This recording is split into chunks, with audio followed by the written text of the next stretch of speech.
Good evening. Call this meeting of the Richland County Board to order for the month of July 2025. I'll ask our clerk to take the roll, please. Carroll. Here. Miller. Schoonover. Here. Kramer. Here. McKee. Here. Engel. Here. Hendricks. Here. Manning. Here. Gill. Here. Glassburner. Turk. Here. Cosgrove. Here. Frank. Here. Severson. Present. Williamson. Here. Cooey. Here. Fleming. Brookins. Here. McGuire. You have 15 present. You have a quorum. We have anyone present for invocation tonight? Not, I'd ask you to just please stand and join me in a moment of reflection. After which I'll ask the clerk to lead us in the Pledge of Allegiance.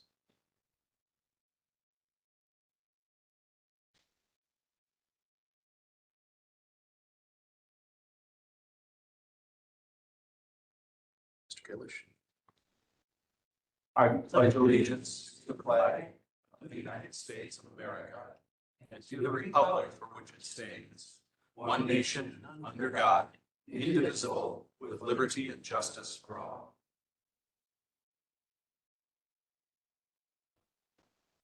Are we in compliance with the open meetings law? Yes, Mr. Chair, the meeting was properly noticed. Very good. Item number 6 is to approve our agenda. We have a 34-point agenda before us. I have a motion from Mr. Cosgrove, second by Mr. Schoonover. All those in favor say aye. Aye. Anyone opposed?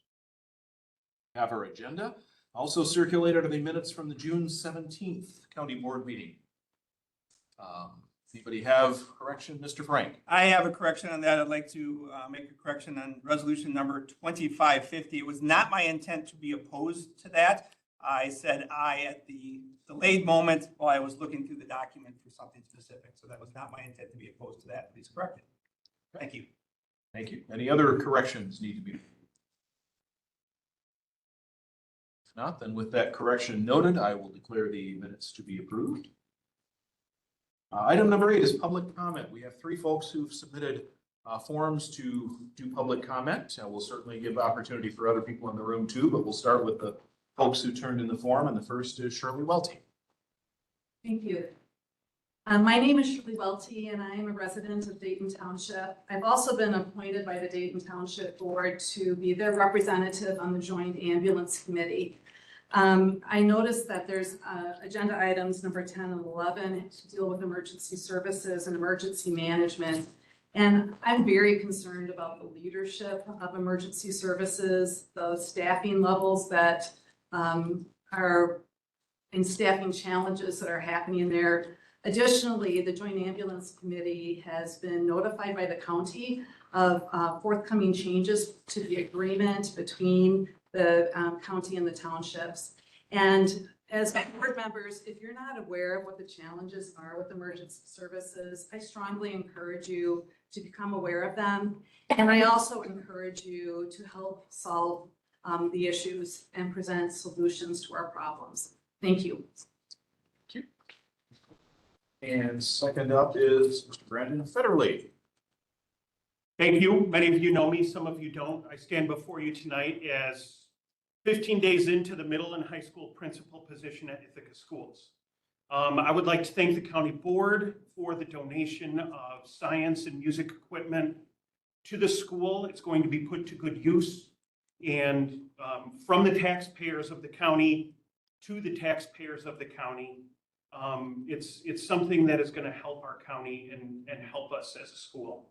And so I'd like to thank Chair Turk for being there to unlock the door, the Campus Reconfiguration Committee for the hard work that they do and the difficult decisions they have to make that ultimately come to you.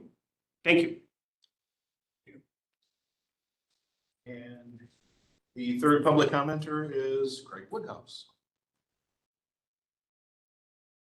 Thank you. Stand here. Dear Richland County community, effective yesterday, July 14, 2025, I submitted my resignation as Richland County Supervisor. The decision was very difficult for me to make, and it is entirely due to my recent change in employment. I've accepted the position of Executive Director at Neighborhood Housing Services of Southwest Wisconsin. The duties required for this position are vast and require a lot of time and attention. I feel that the best way I can serve the community is through improving the housing situation in Richland County in southwest Wisconsin.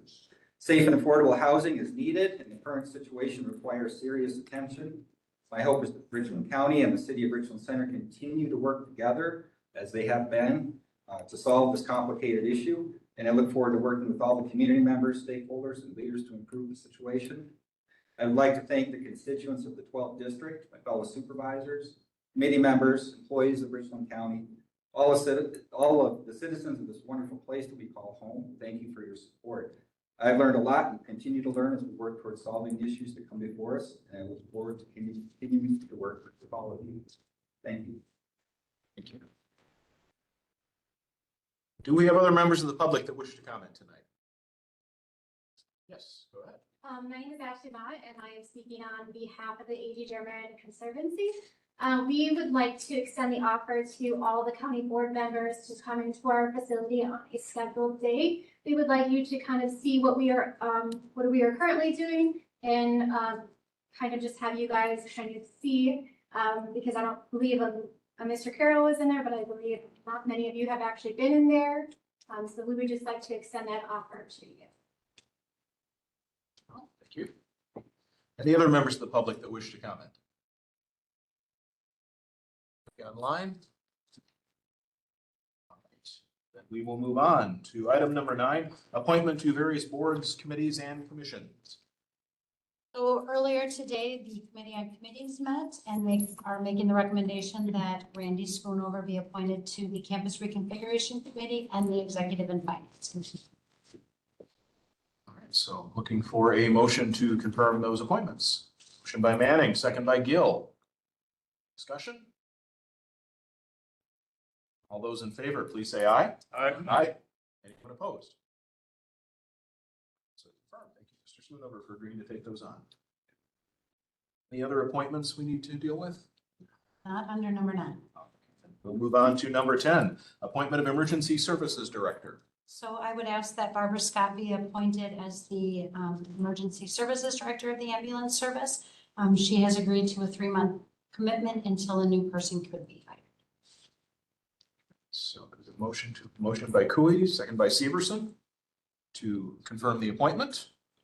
Any discussion? All those in favor, say aye. Aye. Aye. Anyone opposed? Good. Item 11, appointment of Interim Emergency Management Director. So I'm asking that John Heinen be appointed to this position. He was the Emergency Management Coordinator prior to stepping into this role through Southwest Workforce Development Board, and we would like to have him be the Interim Emergency Management Director through the end of this year. All right, motion by Severson, second by Cosgrove to confirm that appointment. Any discussion on that? Mr. Carroll? That was till when? December 31st of this year. Through December 31st. Yeah. Okay. Yes. So we get all the way to the end of the year. All the way to the end. Any other questions, comments? Not all those in favor, please say aye. Aye. Anyone opposed? All right, let's move into our zoning ordinances. Item 12 on our agenda, an ordinance relating to parcel, you can read the number there on the agenda, ending in 3000. City ordinance number 25-13, amendment number 624 to zoning code, ordinance chapter 119. The following described 6.23 acre parcel in the town of Richwood is hereby rezoned from ag forestry to ag residential. You have the description before you. This ordinance shall be effective passage and publication is being offered to you by the Natural Resources Standing Committee on June 30th of 2025. Okay, you've heard the ordinance. Motion by Mr. Manning, second by Mr. Cooey. And discussion on this, Kathy. Basically, the existing house with the land totaling 6.23 acres is being split off from the rest of the parcel. Rezoning is easy because it's less than 35 acres.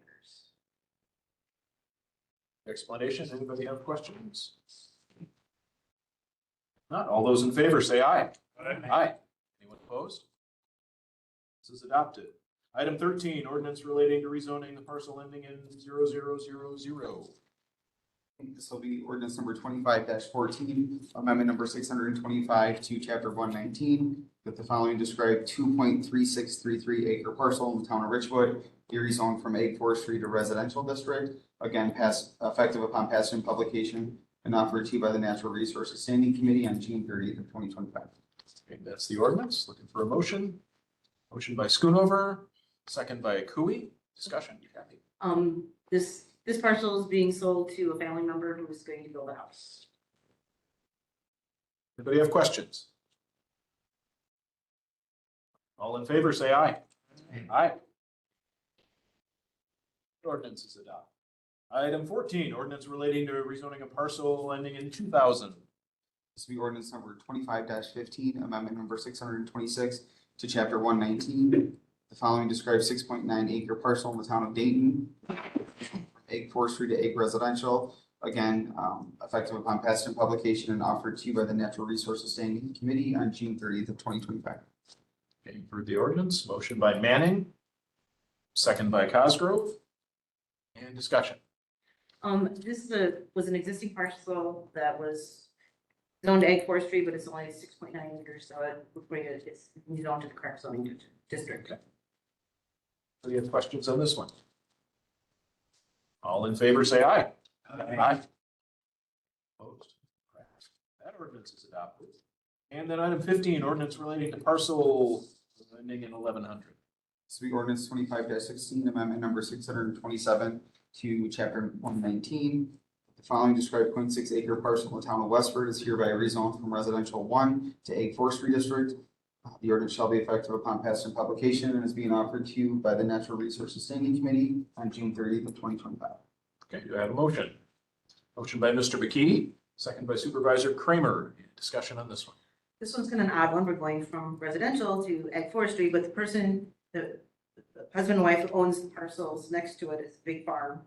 And they bought this little bit, it's a former cheese factory in Bunker Hill, and they're going to add it to their farm, and then they're going to build a dairy processing facility for themselves and run it as an ag business. So that's why we're going from residential to ag forestry, because they're allowed to do that. Anybody have questions? All in favor, say aye. Aye. Opposed? This is adopted. Item 16, report on petitions for zoning amendments received since our last county board session. I think we've got one or two is all. This next one. Refer those to the Natural Resources Committee. And item 17, report on rezoning petitions recommended for denial by the Natural Resources Standing Committee. None at this time. Very good. Thank you. Item 18 is a resolution approving the town of Ithaca's rezoning of a portion of parcel ending in 0000. All right, this will be resolution number 25-51. Now therefore be it resolved by the Richland County Board of Supervisors that in accordance with Wisconsin statute section 60.623 that approval is hereby granted for rezoning the following described 10.9 acre parcel from the farmland preservation district to the ag residential zoning district in accordance with the town of Ithaca zoning ordinance. Be it further resolved that the Director of Land Conservation and Zoning shall send a copy of this resolution to the known clerk of the town of Ithaca. And be it further resolved that this resolution shall be effective immediately upon its passage and publication. Again, offered to you by the Natural Resources Standing Committee on June 30th of 2025. All right, you've heard that resolution. Do I have a motion, please? Motion by Severson, second by Kramer. And this is kind of a formality. Michelle Wabasha is here from Ithaca to explain it, but it's kind of passed. Go ahead. So this is a landowner who is partitioning off part of a large parcel to sell the home and keep the rest of the land for farming. So it has a house, they're just partitioning off, and it's not enough to stay in farmland pres, so it has to be rezoned down so that they can close on the sale. Do you have questions on this one? Again, Ithaca approves it. We just kind of rubber stamp it on the way by. So all those in favor say aye. Aye. Anyone opposed? Resolution is adopted. Thank you. That brings us to item 19, reports, starting with our county administrator update. I will start with the 2026 budget development started last week. Once the department heads have completed their draft budgets, Derek Kalish, Tammy Newberry, and I will work to prepare a draft budget to present to Executive and Finance Committee meeting in August. The MIS surveys that you completed showed that 12 are satisfied with receiving information on their iPads and 4 are not. One was both a yes and a no. 9 are open to attending a training, and so we will work with MIS and provide some training this later fall, early winter. I don't think summer is a good time to do some trainings inside. I do appreciate all you guys completing them. The Campus Reconfiguration Committee has voted to engage with Short, Elliott, and Hendrickson to take the lead on the campus redevelopment project. This will be about a 9-month process where they will complete a market analysis, review the current site to assess future use, and then engage with stakeholders. The second phase will be to engage with the public to gather their perspective, prepare an advocacy position paper to highlight opportunities for development, and then identify potential funding sources for the redevelopment. They will then create the RFP package and/or marketing information. The final phase will then be to evaluate all the proposals, provide suggestions to the county, and assist in the development of the agreement. The goal is really to have the campus property be a sustainable public asset. So that's something new we're engaging with, and we're pretty excited about it. I do have some handouts by the front door that highlight what they're looking to do. I've also started to explore the option of separating emergency services and emergency management. Part of this is it's really difficult to find somebody who has a specialty in both emergency management and emergency services. Emergency management could be a standalone department or be absorbed under another department. Possibilities across the state are the Sheriff's Department, Highway Department, Emergency Services as ours was, or to be a standalone department. HHS is another option, as oftentimes emergency management and public health work together. So those are things that I will continue to explore and then take options to Executive and Finance. Our next Lou Everett group training session is scheduled for tomorrow. It is from 9:30 to 11:30. You can either attend here in person or you can attend online. The purpose of this session is to focus on employee pride and ensuring staff are feeling valued. Department heads, board members, and department leadership have all been invited to attend. Hope to see everybody there. The school district and Mike Hardy from Simons have started to work together on the use of the gym space, and both parties are looking forward to having that space available for programming. Next week, we're going to be starting the configuration for time and attendance in Tyler. This will be allowing people to log in when they start work and log out when they end their day. This can either be on their computer or on their phone. It's about a 3-month process to get us going, so we'll be working really hard on that the next 3 months. And then I'm going to start working on the bidding process for Corporation Counsel services. Upon advice of Corporation Counsel, this is something that we should bid out every so many years, and it's been quite a while since we have done that. So we will be looking to do that. Justice on Wheels is going to be coming to Richland County. What that is the Supreme Court travels around the state to hear court cases. The Wisconsin Supreme Court travels around the state to hear court cases. This is something they did pre-COVID and then stopped when COVID happened. So Richland County will be one of their first stops once they resume this service. So we are pretty excited. We had a meeting with them and many different department heads, and we will be working together to ensure that it is a smooth, that the day goes smoothly. So that is pretty exciting.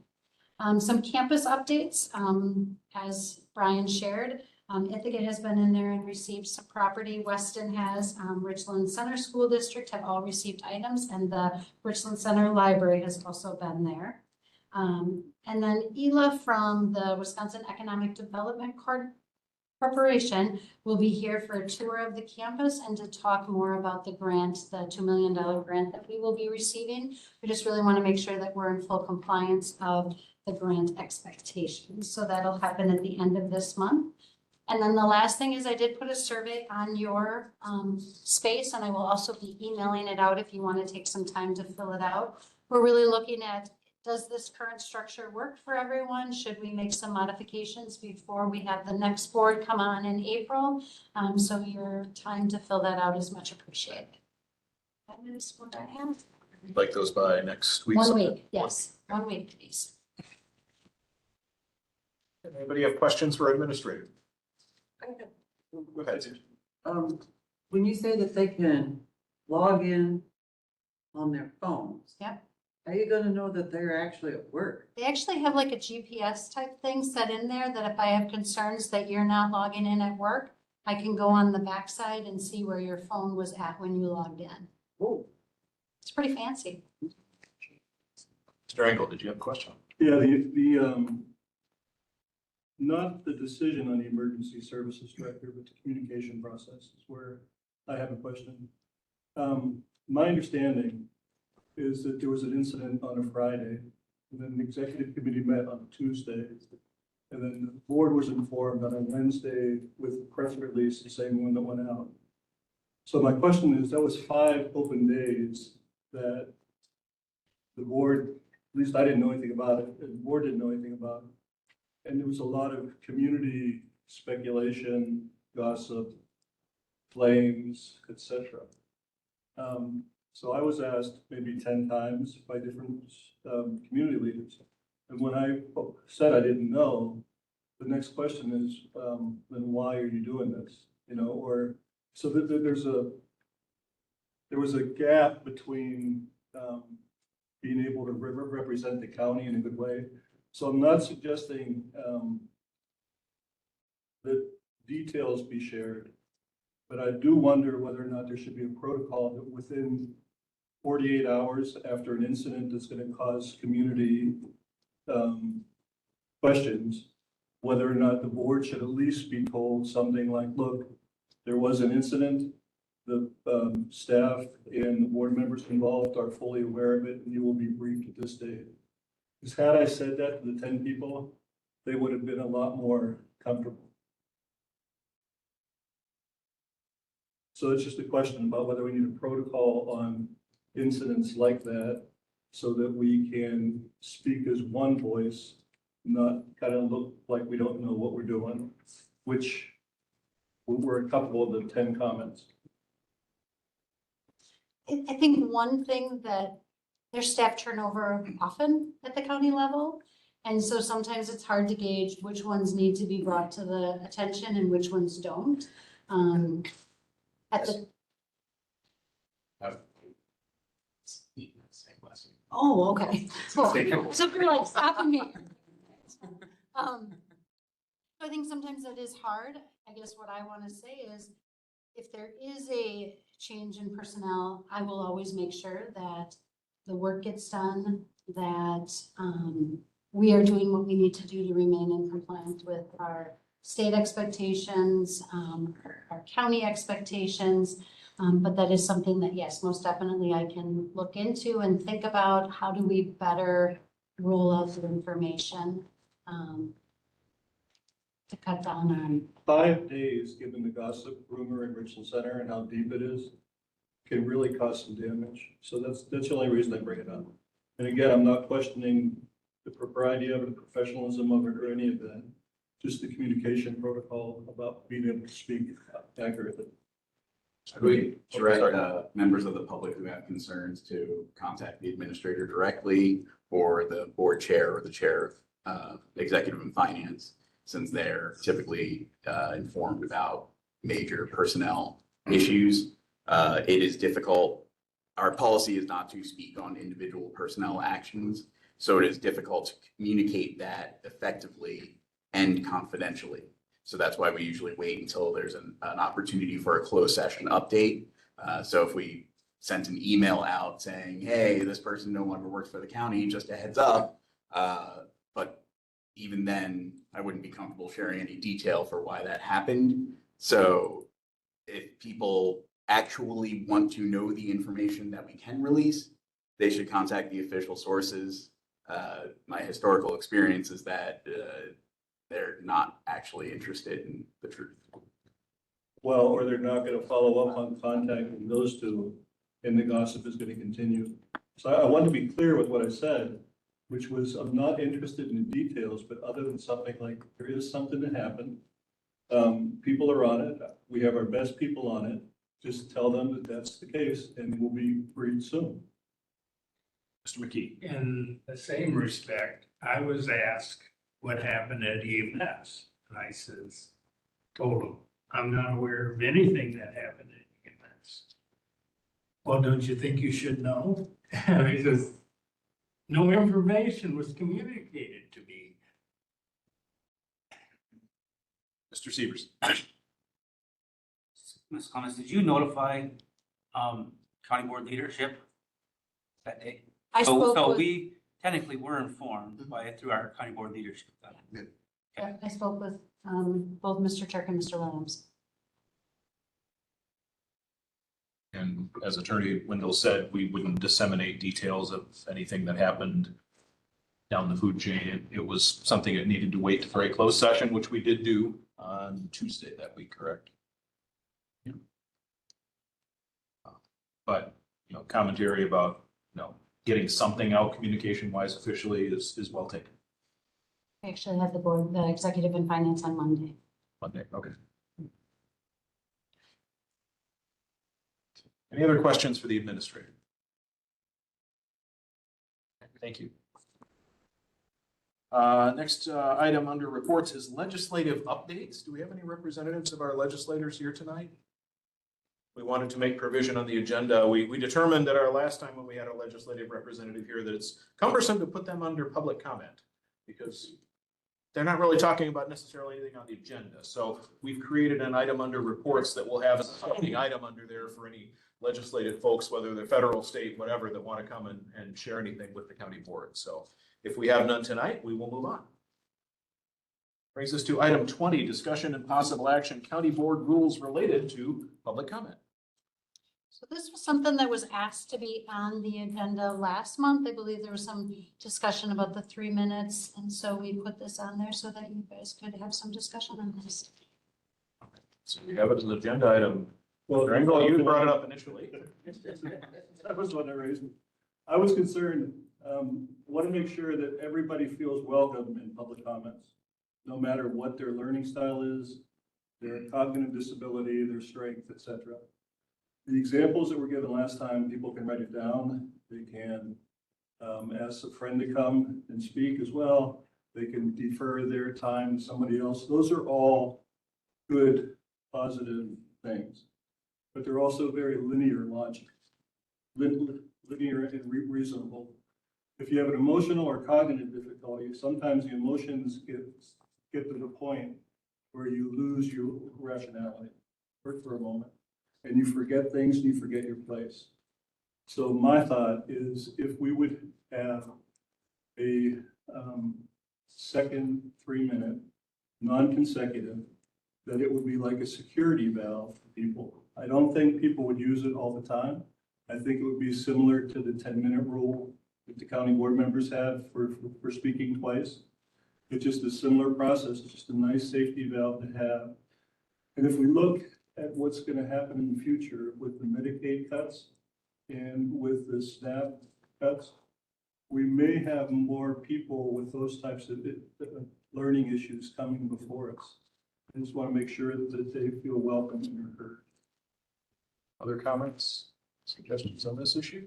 Mr. Gill. Yeah, I still have an issue with the germane to a agenda item, and I think we had several comments tonight that you could take issue with and say, were they germane or not germane? So why is that even in there? Why do we need that stipulation? That stipulation is in there to limit the discussion to things the board will actually be doing. In other county boards where they've had open public comment, people will come in and talk about the state of the world. They'll come in and talk about all kinds of different stuff that the county board really can't do anything about. And so confining it to items on the agenda is clarifying that definitely things that the body will be considering, that the body have influence over, or that would directly impact the business of the county. That's the intent of it. Does that help? It does, but I still say that like the AD German warehouse announcement invitation, not really qualifies to that. Craig's NHS one, where is that on the agenda? You know, and NHS one was because he was resigning and he's a board member and right. that was related to. Not on the agenda. But still, like I say, Point I before have that something was- under that we're gonna be violating because some other county had an issue. And even the twice speaking thing, I think that's also a bad rule, but that's just me. Other people? Mr. Chairman? Yes, Mr. Zudover, go ahead. When this was brought up last month, I thought 3 minutes isn't very long. But if you got to remember that on the application, we have their name, their address, the organization they're represented, and what they want to talk about prior to they start talking. Now, I understand most people, including me, are not very good public speakers. So if you looked at it as a coin, okay, 3 minutes is not very long. But if you tip that coin over on the other side, how long is 3 minutes? So if you would allow me a little demonstration, I would like to time 3 minutes, and I would like everybody here to have a moment of silence and think of something that you might want to talk about and see if you can get that done in 3 minutes. That'd be all right. You have an objection to that? Otherwise, I got a stopwatch here. I can start 3 minutes. The time starts now.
Time is up.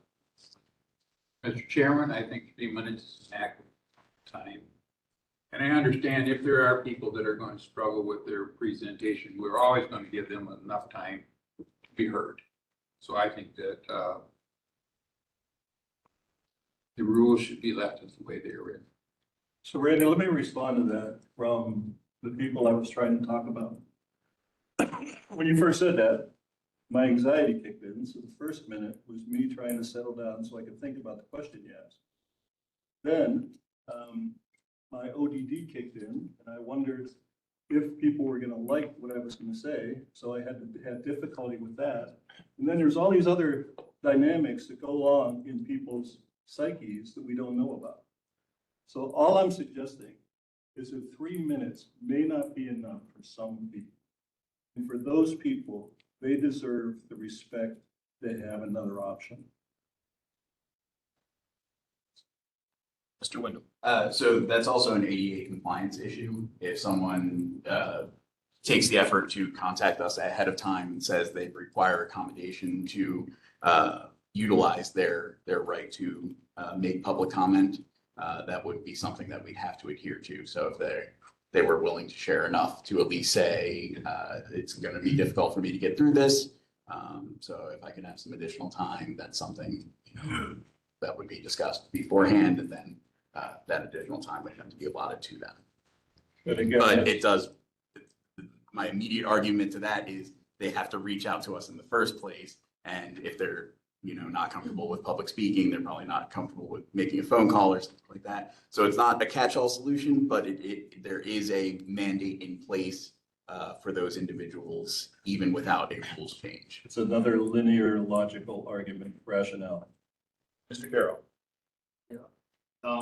When the question of public comment came to the Executive Finance Committee back in June, we had more than one possible form we were looking at, and different places do it differently. But one thing I saw was that one of the options was one that was more open-ended, not specific to what's on the agenda.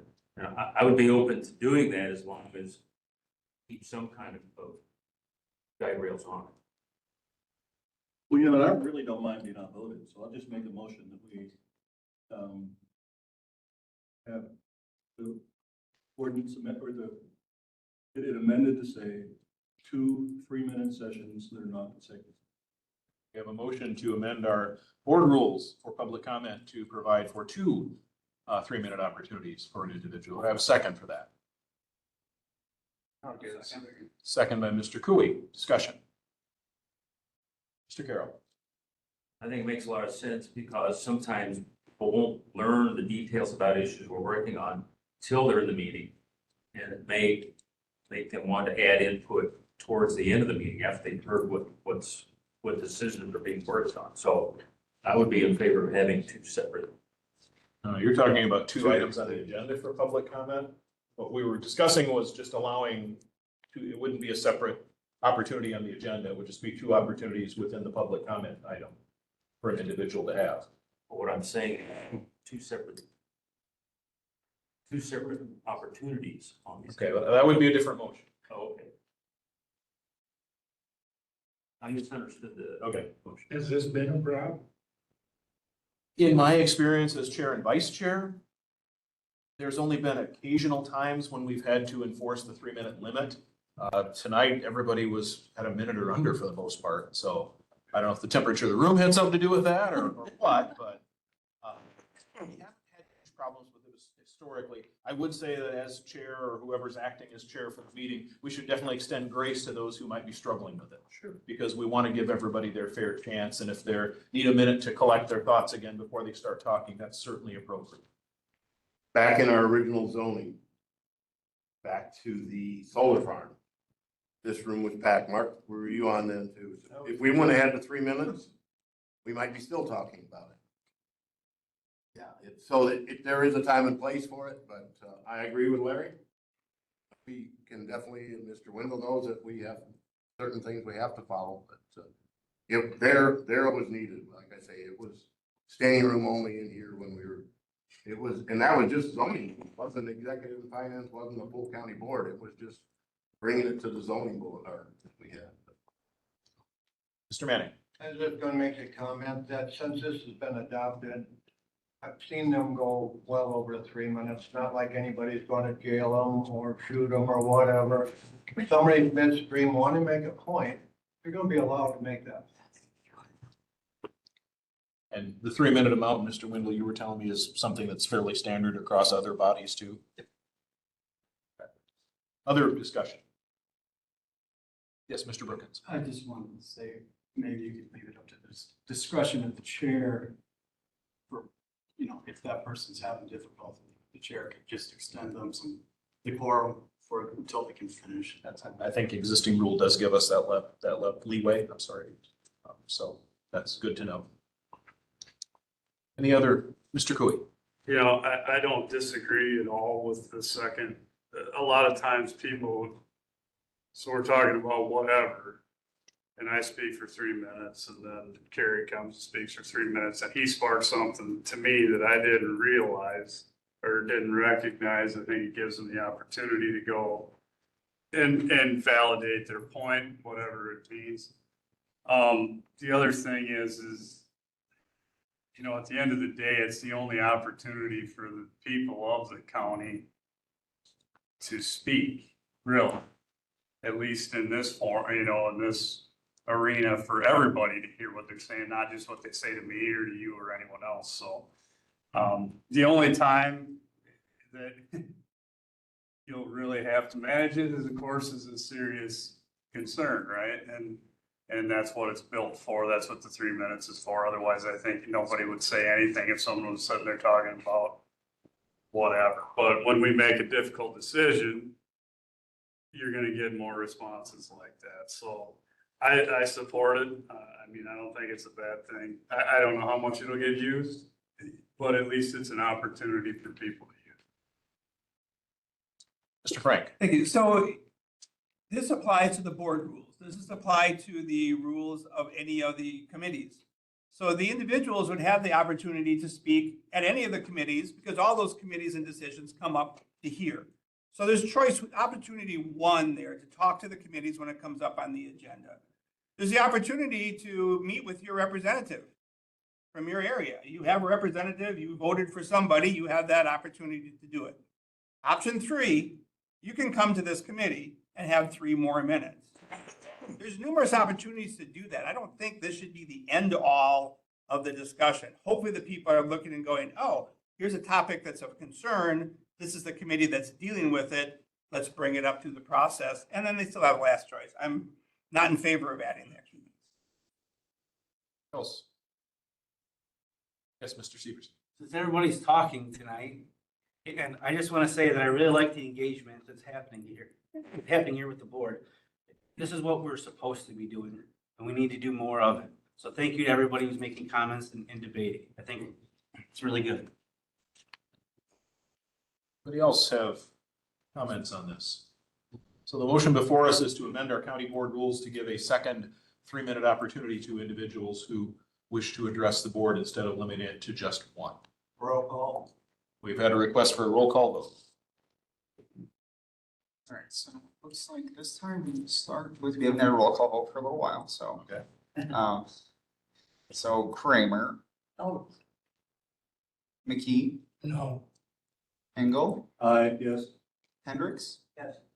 Manning, Gill, Yes. Glassmer is absent. Turk, No. Cosgrove, No. Frank, No. Severson, Yes. Williamson, No. Hui, Yes. Fleming, No. Brookins, No. Pointer's absent, up to Carroll, Yes. and Miller's absent, and Schoonover. No. Okay, I have 6 yes and 16 no. Or 10 no, sorry. Oh, sorry. Suddenly 6 we yes acquired extra and board no. members. All right, to amend the rules is defeated. That was one specific suggestion. There were others brought up. Is there any other motions related to amending our board rules before we move on from this item?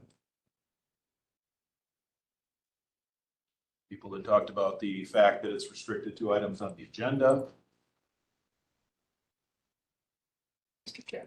Yes. I agree. I don't think it should be something that has to be on the agenda.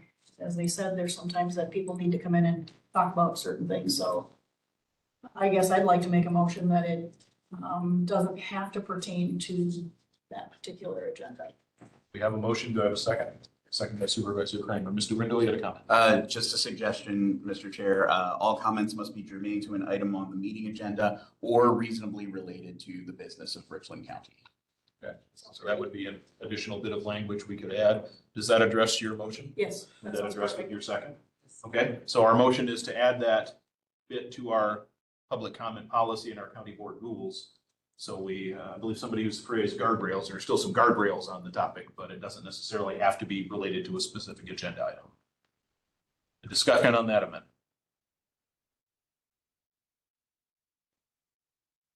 All right, hearing none. All those in favor say aye. Aye. Anyone opposed? All right, that amendment to our board rules is adopted. Mr. Chair? Yes. The thing I wanted to note is we have that form now, but that is not listed in here anywhere. Is there intention to have that added as well? I think the form is more an opportunity for people to have a vehicle for their comment. It's not intended to be a requirement, so that's why we didn't put it in the rules or make it. In there, it just says to provide name and address. That's what that form. Which they can do on the form, or they can tell us when they stand up to speak. Either way, we'll accept it, so. Okay. Any other discussion on items related to our board rules on public comment before we move on? Well, the, Mr. Severson, go ahead. like, does the public comment form include the ADA information on there for those that need it? Probably not. I think it's on our agendas. It's not on the agenda. There's a form. And yeah, so we can add an ADA disclaimer both to the form and the agendas. So that people are aware that they have that right. Thank you. Question. Anything else on this topic? All right. Well, let's move on to item 21, resolution approving a new pharmacy provider for Pine Valley Community Village. Be resolution number 25-52. Now therefore be it resolved by the Richland County Board of Supervisors that approval is granted for Health Direct Pharmacy Services to provide pharmacy services to Pine Valley Community Village. Being further resolved that this resolution shall be effective upon passage, is being offered to you by the Executive and Finance Standing Committee on June 23rd of 2025. I have a motion. Motion by Mr. McKee, second by Mr. Cosgrove. And discussion, Brittany is here with us. Yeah, does anybody have questions? Health Direct was the cheapest option. I did create, some charts if anybody needed them for cost wise. We kind of narrowed it down to Guardian and Health Direct, but Health Direct overall is just cheaper on every column. And our Health Direct is leading age, recommended, and our medical director has recommended that pharmacy for our use as well. They provide not just the price, but they also provide the packaging services and stuff that you need. So they provide our med cards, they provide consulting services, they provide IVs, and we do take IV patients. They provide pretty much everything that we need, and then some, as well as consulting services from the RN. They can do IV certifications, educations, things like that. Things we are not currently getting with our current pharmacy. Continuing with the current pharmacy was not a desirable option, correct? No, and I don't know longevity wise for the current pharmacy. Other questions anybody has on this? Can I Blake, ask go ahead. a question? Next question. Yeah, so you compared with the local pharmacy to it, it was quite a bit low. So the local pharmacy, we would have to rent our own equipment. So we would have to rent the med cards. We'd have to rent pretty much everything that is provided by, you know, your bigger pharmacies. And then packaging IVs we wouldn't get for over 24 hours. So we really had to weigh into what was going to be beneficial. And then obviously their pricing was a little bit higher. They do a wholesale price versus the actual, the actual acquisition cost, which we would pay. So where's this pharmacy located there? They're actually both across. So backup pharmacy. It would remain center, correct? It would be over there? Correct. Yeah, because I'm just concerned, bad weather and Yeah. no meds. Yes, and we've already talked about all those contingencies, what we would have. We have contingency backups with over 300 medications sitting in there, as well as IV backups. So we'd have everything prepared, and then we would potentially, if we knew bad weather was coming, we would have delivery provided earlier, like a day early or whatnot. Okay. Other questions? There are none. All those in favor, please say aye. Aye. Any opposed? Resolution is adopted. Item 22, a resolution approving changes to the sick leave, vacation, and wage scale sections of the Handbook of Personnel Policies and Work Rules of Richland County. This will be resolution number 25-53. Now therefore be it resolved that the Richland County Board of Supervisors approves the proposed changes to the sick leave and wage scale, we got a typo here. Sick leave and wage scale sections of the Handbook of Personnel Policies and Work Rules of Richland County. Be it further resolved that this resolution shall be effective April 21 of 2025 for all departments excluding Pine Valley, which will have an effective date of September 1 of 2025. This is being offered to you by the Executive and Finance Standing Committee on July 8th, 2025. I have a motion for this. Motion by Mr. Cooey. Second by Mr. Williamson. And discussion. So the handbook is one of the big things that I'm working on updating this year, so I'm trying to do it in sections. So we're gonna start with sick and vacation. As when we, back in April, started the Tyler implementation, we had to change from getting dumps to accruals for vacation. So instead of getting a pot of vacation at 6 months and every year, we're getting it every paycheck. So we're changing the language to reflect that. One of the other changes in the vacation section that we are working to update is that it is set up in our handbook right now that if somebody is fired, they get their vacation payout. But if somebody does not give a 2-week notice, they do not get their vacation payout. So we are proposing that it's changing that employees who have been terminated or who have not resigned under good terms. So if they haven't given their 2-week notice, that they will not receive their vacation payout. Sick leave, we changed the verbiage to indicate that every pay period out of 24 pay periods in a year, each employee gets 4 hours. And then in the wage scale, this is a new section that we're building in that we last year engaged with David Drones and Associates to set up the wage scale. I am asking that this be added to the handbook that every January 1, employees are able to move 1 step up on the wage scale. We invested a lot of money to put the wage scale in place. We really should be. Discussion. What questions do you have? Mr. Severson. I think we should consider for vacation, the accrual, putting a cap at some point on hours.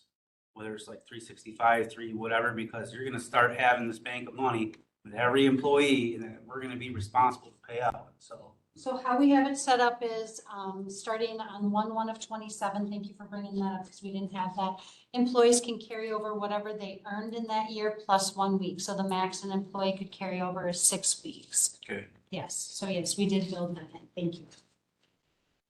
Other questions? Yes. I got Mr. Cooey. So when a person's terminated, they've already accrued that vacation, right? So we can not pay that? Yes. As long as we have a policy saying that. That's interesting. To say the least, I would say. To me, that's like earned wages. That's what You're coming here and you're telling them like, hey, if you work, we're gonna give you this. So they're working hard and then that happens and then like, hey, that was my wage. You just took that away from me. State legislature. The company I work for, you just lose it. You don't ever get it paid out. So it varies from employer to employer. Drastically. Other questions? Like, just to note, that's only if they don't give a 2-week notice, correct? Correct. Only if they don't get, or if they get terminated. Or they get terminated. And there is a caveat in there that with the administrator's approval, there can be arrangements that are made, because sometimes that does happen. Sometimes if somebody says, I have to quit tomorrow because my husband has 2 weeks left to live, we're obviously going to provide them some grace and give them that pay. Mr. Chair. Yes. What if the person retires? If they give their appropriate notice, they get their vacation paid out. I believe we had discussion too about termination where if it's like a layoff or something like that versus a negative employment action, correct? Correct, yes. So if they're technically terminated, but they were laid off or something like that, then they could still be eligible for the payout. Mr. Severson. Thank you, Mr. Chair. Family medical leave. So employees on family medical, and they need to extend that out now. So they've already used up their 6 weeks or whatever, 12 months, whatever, 12 weeks, whatever that is. Now, what happens after that besides COLA and that stuff? Are we gonna require them to use up their PTO first? They are currently, when they're on family medical leave, are required to use their sick and their vacation leave before they can take unpaid time. There's times that they can take 2 weeks unpaid if they're utilizing Wisconsin family medical leave. But otherwise, our policy currently states that they have to use all their accrued time while they're on leave. Is that in addition with the family medical They- leave then? Yeah, family medical should pay you. No, it doesn't. But if we're required to use their time, Yep. family medical leave shouldn't start until after. It starts when they need it. And they're required. Even just as soon as they exhaust their time, or No. as soon as you They say have to that, qualify say that I'm going on family medical leave. Yes. I was thinking of my disability policy that I have that would supplement me. That's why I was, so, it's a policy I have. Other questions? Mr. Chair, if I may, when I was an employee of the county and I was out for surgery and recovery, yes, I had to use up my vacation time and my sick day time, but also the family medical leave took effect day one, whether I had the time or not. And the reason being, as I was told back then, it kind of protects your spot, it protects your employment for the, if you take FMLA. But yeah, it takes up your time besides the FMLA right on top of it. I understand that. My point, the point I'm trying to make is the person's going through whatever, and they have 2 weeks of vacation in good faith and to treat our employees fair. I would say that I wouldn't require the family medical leave to start until they've exhausted their vacation. That's just me looking at it as an opportunity for the employee. Now, you could do it, and there's other people, there's other companies do it other ways. You use family medical leave, you don't use any of your time, and then they could use it at the end of that, or whatever the case may be. That's all I'm saying is that. The one nice thing, and I have had employees reach out to me when we switched it to the accrued versus the dump, is they have said, okay, the minute I come back, I start earning vacation. Where before, some people, it'd be a full year before they would get more vacation. So this does help them in this respect. Am I wrong in saying I worked for Lambs Inn for 27 years in FMLA? All that really does is protect your job. Yes. There's no money involved whatsoever. Good. Yeah, Mr. Chair, has there been any discussion on, say an employee is out for extended time, donation? Could other employees donate their time? It's in there. Yep. Other questions? Seeing none, then vote on the resolution. All those in favor, say aye. Aye. Anyone opposed? Resolution's adopted. Thank you. 23, resolution approving the 2026 capital improvement plan.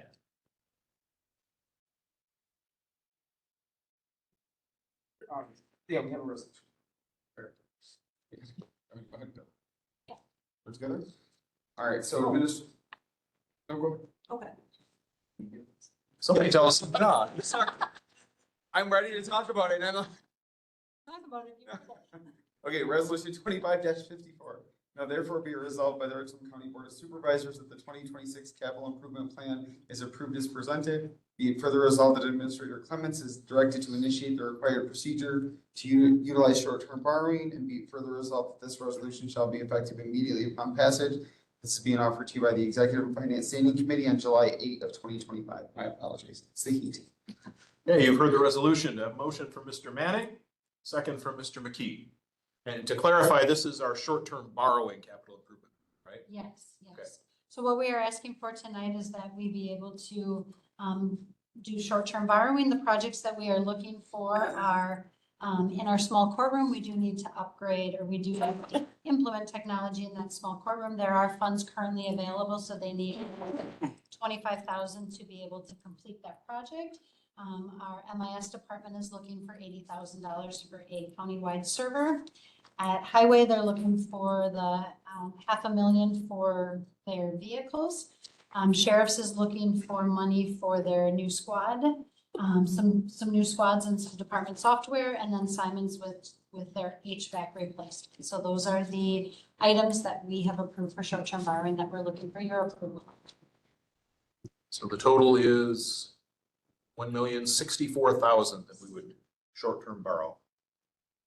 Mr. Chair, if I may note, Yes. there would be, of course, there's some of the fees that go along with that as well. There'd be some fees. Bond council, Wisconsin, it's interest, correct? And similar to last time, I'm assuming we go to a financial institution for this rather than. My preference would be to utilize Wisconsin public finance professionals to ensure that all bond counsel's done, that everything is, and they handle a lot of that work for us too. It was, I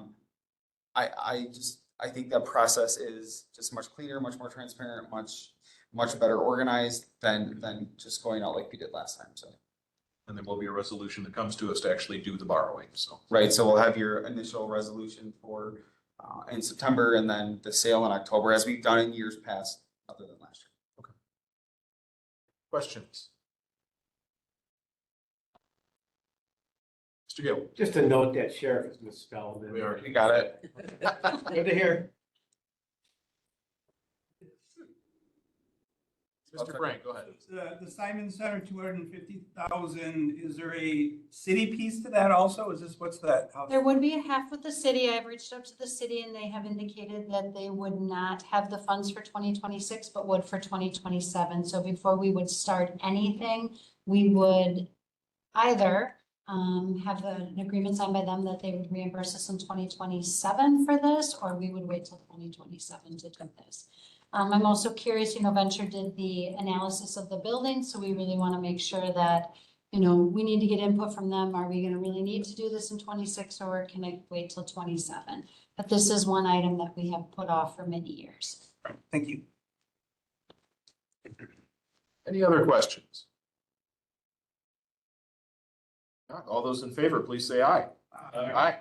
Anyone opposed? Resolution is adopted. Item 24, a resolution approving a delegation of authority pursuant to Wisconsin State Statutes 4809. This will be resolution number 25-55. Now therefore be it resolved by the Richland County Board of Supervisors, the Corporation Council shall appear to represent the interests of the public in those matters enumerated under Wisconsin Statutes 48.09, and be it further resolved that this resolution shall be effective immediately upon its passage and publication. This being offered to you by the Executive and Finance Standing Committee on July 8th, 2025. Heard the resolution, looking for a motion. Motion by Mr. McKee, second by Mr. Gill. And discussion. Council.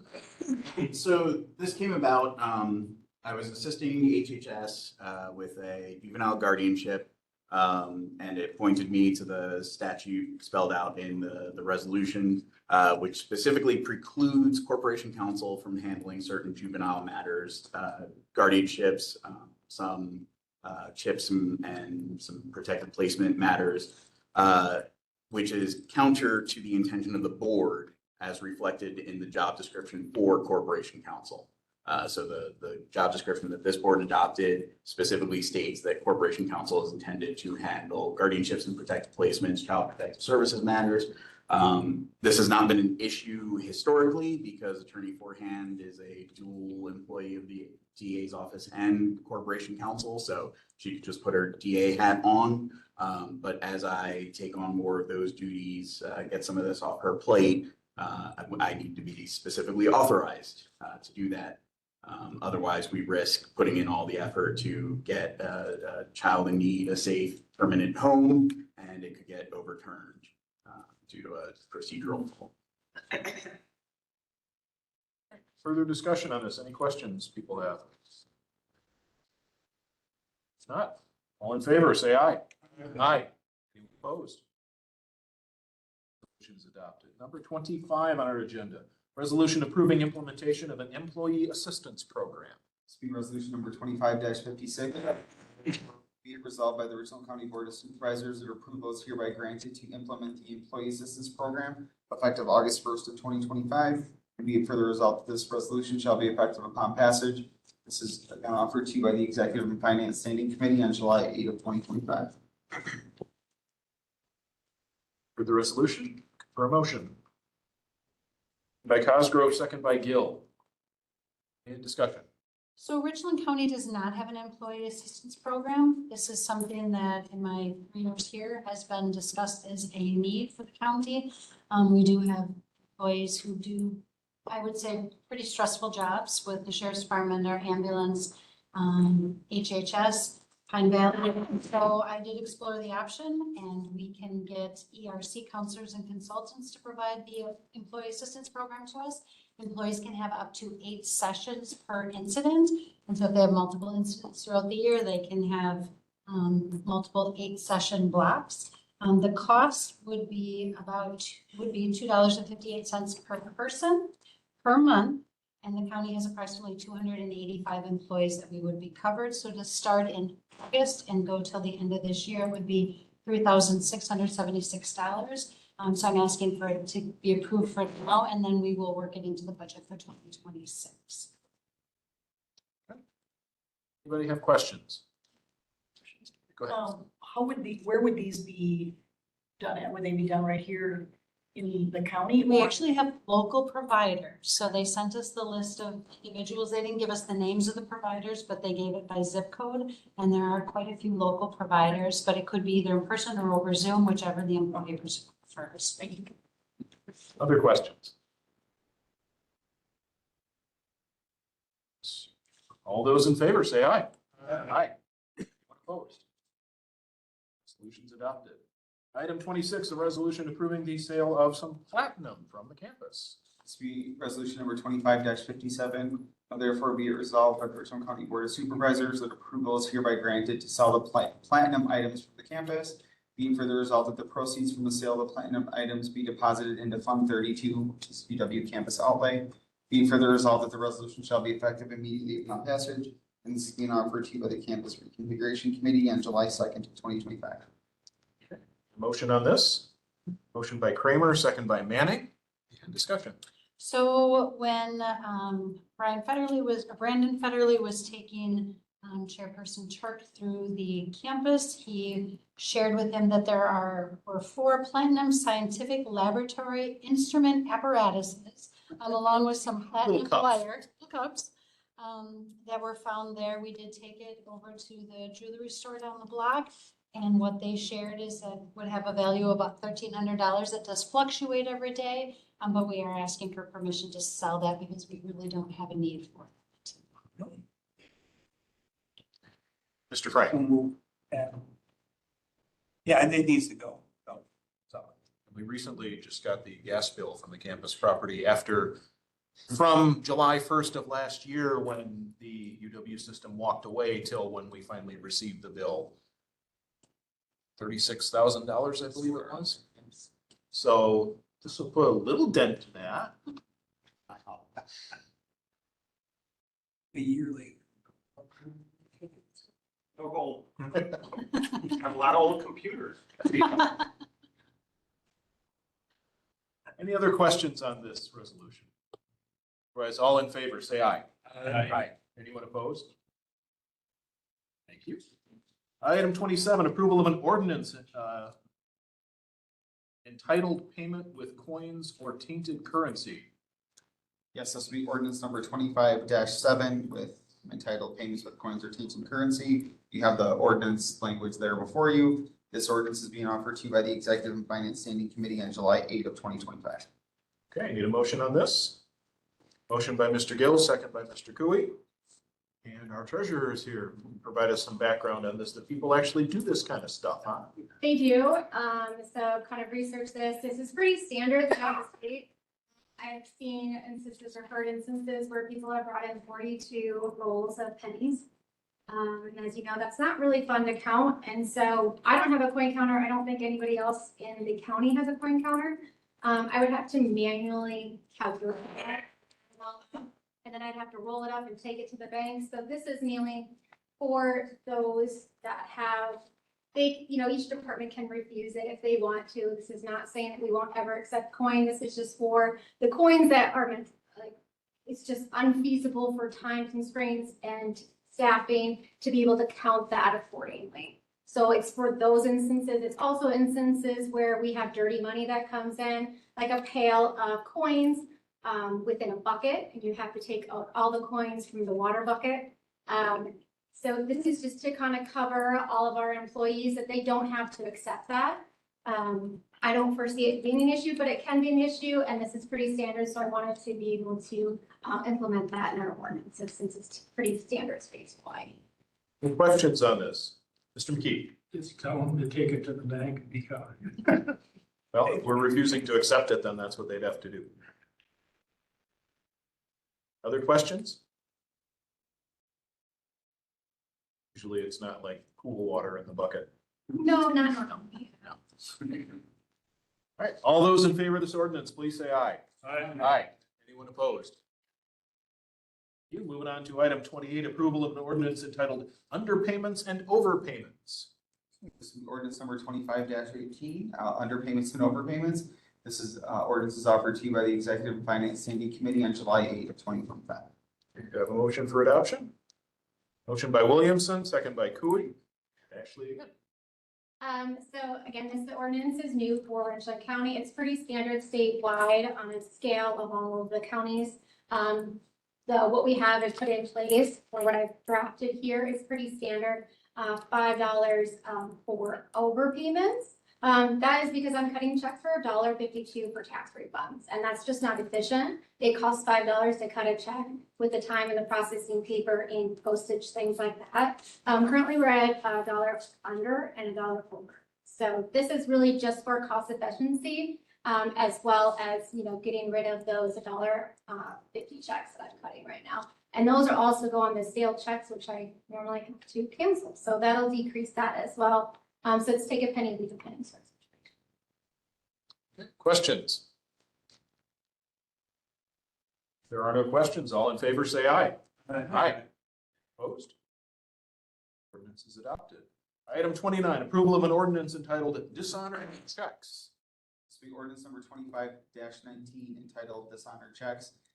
Language for the ordinance is there before you, and again brought to you by the Executive and Finance Standing Committee on July 8th of 2025. Motion by Manning, for second. Second by Kramer.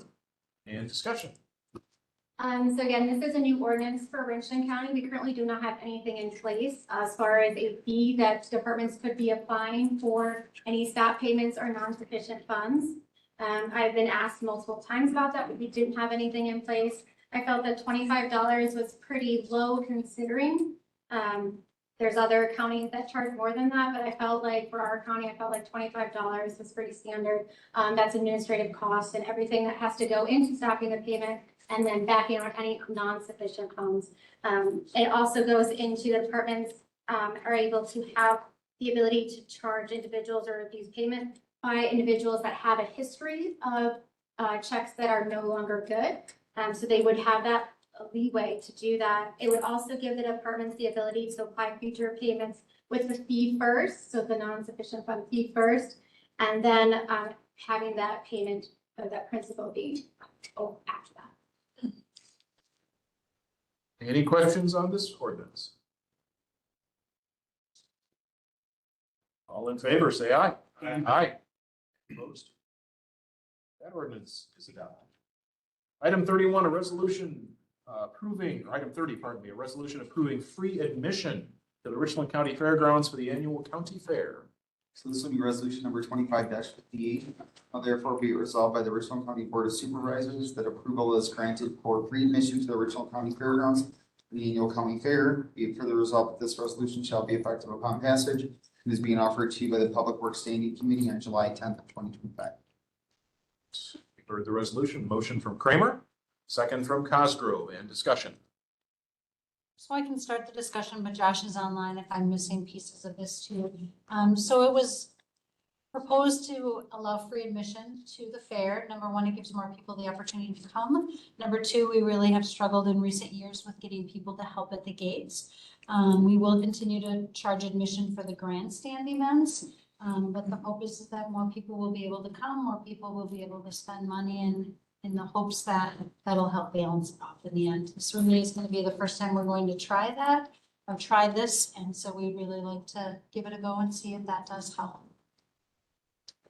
You know how much used to be the total that came in from that? It varies. So it depends on the year. Some years I think they have made, and Carrie, you might know some of this better than me because you've been on the committee. I think some years they've made up to 30 to 50,000. Other years it's been less. I think last year was a tough year because the weather wasn't very cooperative.